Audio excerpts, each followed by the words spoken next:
네, 안녕하십니까. 39분의 소수정의 구독자 여러분, 오늘도 열심히 일하는 화가모입니다.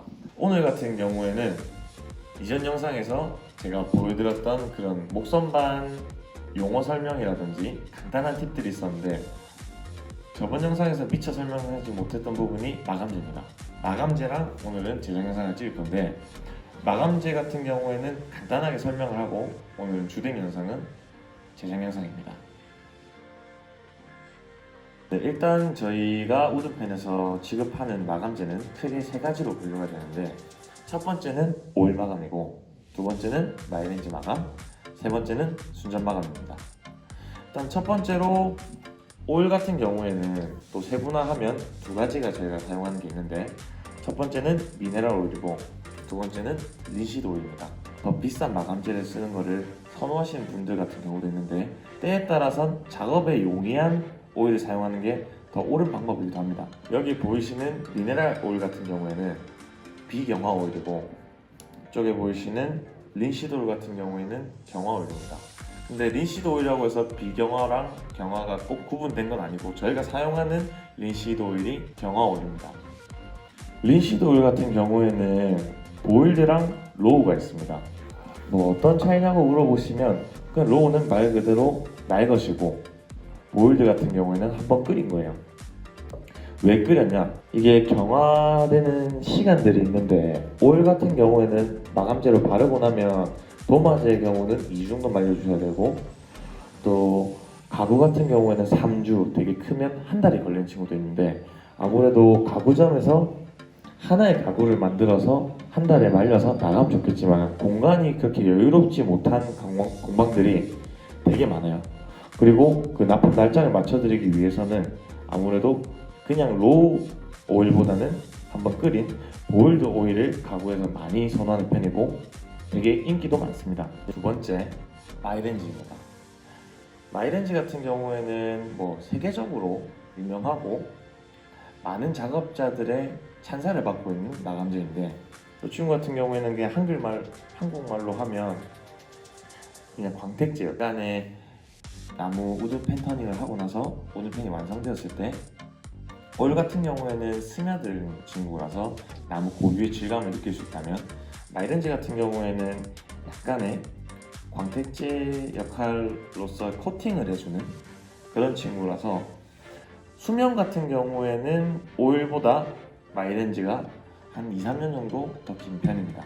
마지막으로 알려드릴 마감재는 세 번째, 순전 마감입니다. 순전 마감 같은 경우에는 작업자마다 감성의 차이가 있기 때문에 옳고 그름을 판단하지 마시고, 저는 이렇게 하는데 참고하시면 될 것 같다는 영상입니다. 그렇다고 해서 제게 오답은 아니에요. 확실한 과정을 먼저 설명을 해드리자면, 일단 첫 번째, 경화 시간이 짧은 친구로 먼저 나뭇결들을 스며들게 해줍니다. 그리고 두 번째, 경화 시간이 늦은 친구들로 얇게 도포를 해서 이제 순간접착제의 막을 형성시키는 거예요.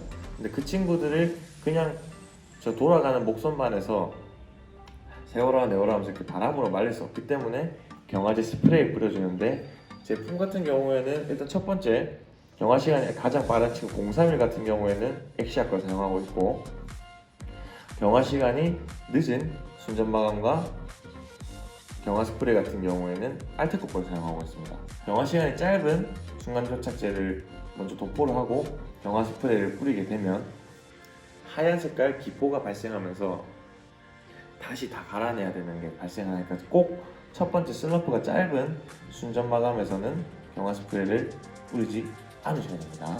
요 끝에 있는 친구 같은 경우에는 저희 이제 작업 기밀 사항이기 때문에 궁금하시면 저희 화가모 정규반을 수강하시면 됩니다. 그리고 오늘 같은 경우에는 이제 제작 영상을 이제 촬영을 하고 바로 이제 띄워드릴 건데, 오늘의 주인공은 바로 함침블랭크입니다. 함침블랭크 같은 경우에는 만들어지는데 시간도 꽤 많이 걸리고, 그 작업자들만의 약간의 프라이드가 있기 때문에 제가 이걸 건드리진 않을 거예요. 이 제품 같은 경우에는 저한테 처음 우드펜을 가르쳐 주신 저희 선생님이 이제 어느 정도 기술이 좀 올라온 것 같다, 요거 하나 정도는 네가 깎아볼 때가 된 것 같다 하셔서 저한테 선물로 주셨던 블랭크인데, 굉장히 오랜 시간 자연건조를 했고 이제 유튜브 제작 영상 첫 영상 기념으로 써보려고 합니다. 사실은 만년필 깎을 때 만들어 보려고 했는데 일단 투피스 제작 영상을 만들기로 했기 때문에 뭐 겸사겸사 해서 함침 투피스 우드펜을 만들어 보도록 하겠습니다.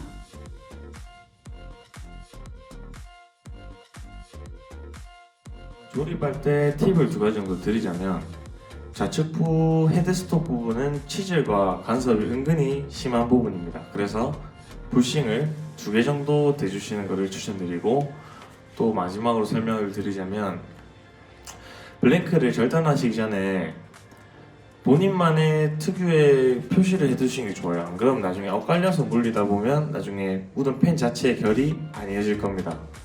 그리고 지금 보시는 툴레스트 같은 경우에는 처음부터 너무 완벽하게 맞추려고 하면 힘드실 거예요. 보시는 영상과 같이 볼가우치를 시작하실 때 1600 정도로 시작하라고 추천을 보통 많이 하는데, 함침 같은 경우나 너무 밀도가 높은 친구들 같은 경우에는 바로 밀리지 않을 수가 있습니다. 그래서 조금 높은 RPM으로 시작을 한다고 해도 그게 오답은 아니라는 거 알고 계시면 되고, 한침 같은 경우에는 건조를 떠나서 삭힘 과정이 있기 때문에 다른 나무에 비해서 꽤 많이 단단하고 조금 깎기도 힘든 편입니다. 그래도 한 2400 정도에서부터는 볼가우치가 이제 날이 들어가더라고요. 꼭 의무사항은 아니지만 이제 가우치를 위에 올려다 두고 이제 소리가 부드럽게 흘러가는지를 한 번 정도 확인해 주시면 다음 단계로 넘어갈 때 굳이 멈추지 않으셔도 된다는 팁을 설명드리기 위한 거고, 조금 오른쪽과 같이 조금 튀는 경우에는 좀 더 깎아줘야 되는 상황입니다. 우선 하나 확실하게 짚고 넘어가자면, 이 영상은 기초자분들을 위한 영상입니다. 그래서 볼가우치도 사용하고 이제 스핀들도 사용하고 여러 가지들을 보여드리는 건데, 사실은 나중에 되면 한 자루로 다 깎으실 수 있을 거예요. 그래도 초보자분들 같은 경우에는 이제 양 끝에 있는 부식면을 맞추기 조금 어렵기 때문에 뭐 핑거네일이라고도 하고 스핀들 가우치라고도 하지만 이 친구를 많이들 이용하시는 편입니다.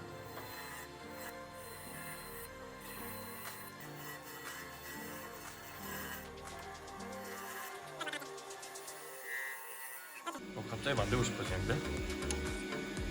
곡선을 방금 이제 영상과 오디오가 물릴 것 같아서 아무 말 안 했는데, 일단 디자인을 만드는 경우는 뭐 작업자마다 틀립니다. 얇은 걸 좋아하는 작업자도 있고 굵은 걸 좋아하는 작업자도 있는데, 저 같은 경우에는 좀 곡선이나 쉐입이 들어간 걸 좋아하기 때문에 가끔씩 그냥 즉흥적으로 그냥 뭐 짜여진 도면 없이 만들어내는 것 같습니다. 우측에 블랭크가 조금 짧아졌습니다.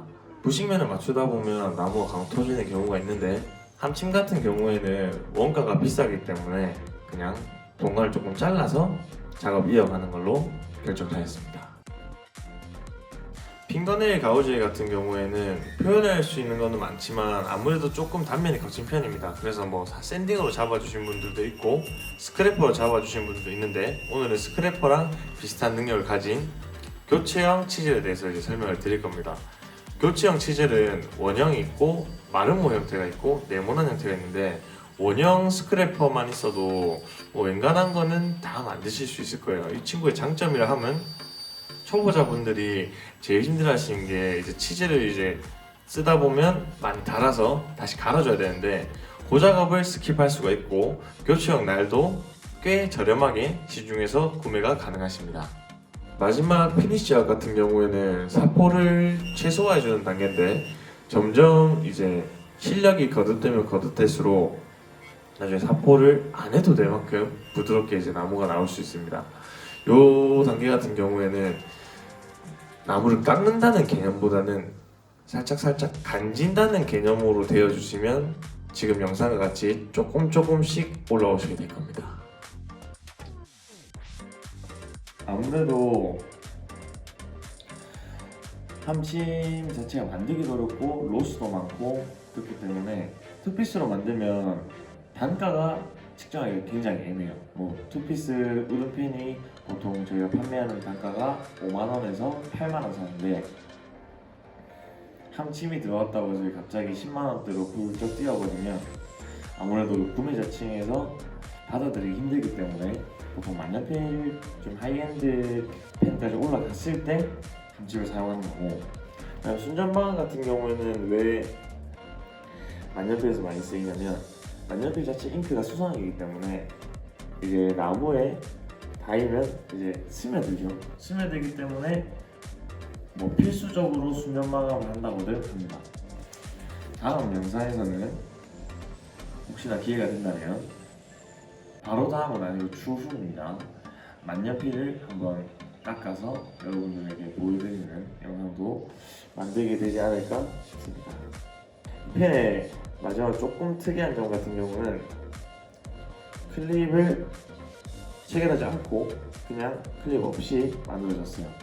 클립을 넣는 거를 좋아하시는 분들이 있고 빼는 거를 좋아하시는 분들이 있는데, 저같이 이제 곡선적인 쉐입을 조금 따다 보면 클립이 자연스럽게 물리지 않기 때문에 저는 클립 없이 만드는 거를 선호하는 편이긴 합니다. 다음 영상에서는 이제 다시 도마로 돌아가는데, 그냥 일반적인 도마에 대한 설명은 비대면 원데이 클래스에서 많이 설명이 되었기 때문에 완성품은 아닙니다. 제작 중이고, 보시다시피 엔드그레인 도마에 대해서 설명 영상과 제작 영상을 동시에 제작할 예정입니다. 우선적으로 설명에 대해서 먼저 들어갈 텐데 그거는 다음 영상에서 뵙도록 하겠습니다. 그리고 오늘 수업하신 강민우 고객님 구독해 주셨다고 저한테 얘기해 주셨는데 이 자리를 빌어서 감사합니다. 또 지금 이 영상을 보고 계신 분들 중에서 구독자이신 분들도 있고 아니신 분들도 있는데 항상 마무리할 때는 드리는 말이 있죠. 구독과 좋아요 부탁드리겠습니다. 감사합니다.